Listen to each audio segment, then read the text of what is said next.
Mr. President, Excellencies, distinguished guests, ladies and gentlemen, I thank the United Nations Human Rights Council President, Excellency York Lober, for inviting me as chair of the ASEAN Intergovernmental Commission on Human Rights, AICHR, to say a few words at this high-level segment. I understand this is the first time an AICHR chair has addressed the segment. I am honored. Excellencies, the world we live in today is a dangerous place. Conflicts, wars, bombings, genocide, famine, climate change, forced displacements are just some of the troubling developments dominating our news. Some nations deliberately ignore international law, while others pretend to uphold human rights while actively committing violations. Worse still, others pick and choose what they wish to follow. But as we witness these challenges, human rights is a powerful tool to defend individuals from unjust practices. The individuals who most need human rights are also the most powerless and voiceless in society.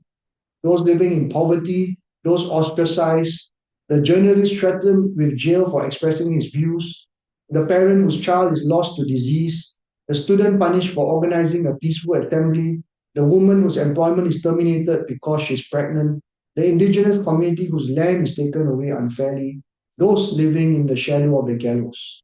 Surely these are important matters worth fighting for. Excellencies, I'm here before you today as a representative of a commission deeply committed to promoting and protecting human rights.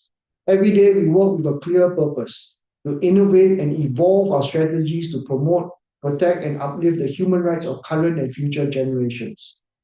Excellencies, 2025 marks a historic year for Malaysia and the Association of Southeast Asian Nations, ASEAN. In 2015, Malaysia chaired ASEAN when the ASEAN Community Vision 2025 Forging Ahead Together was adopted. This year, ASEAN will adopt a new vision for the next 20 years.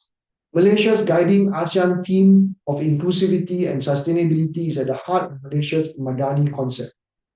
Inclusivity is not merely a goal, it is a call to action. It demands that we listen to those made vulnerable and marginalized.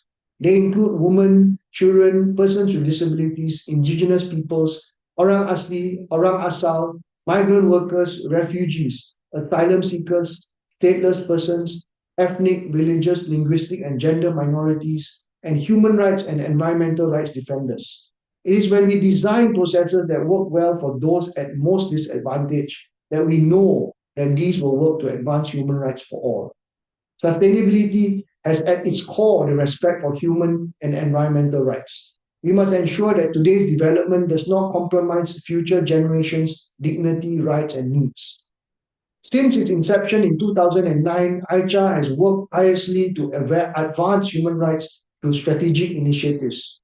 Despite facing challenges and criticisms, I'm proud of AICHR's convening power and reach to work for human rights. This year, AICHR will continue to champion an ASEAN-led and ASEAN-owned whole of ASEAN approach to promote peace, inclusive growth, and sustainable development. Excellencies, human rights practitioners must be prepared to face resistance. Many do not like human rights. They fear it because it holds dictators and abusers accountable. They fear it because human rights speak of uncomfortable realities and proofs. They fear it because human rights challenges power. But we must never shy away. Human rights are non-negotiable. We must not delude ourselves into thinking that we will have no detractors.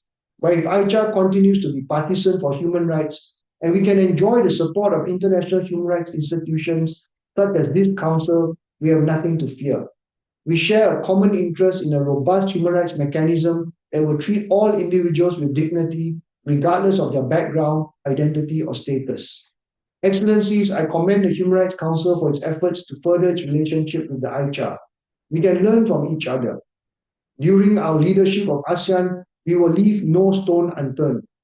I continue to remain optimistic about human rights. There will always be those who will mischaracterize human rights for their interests or agendas.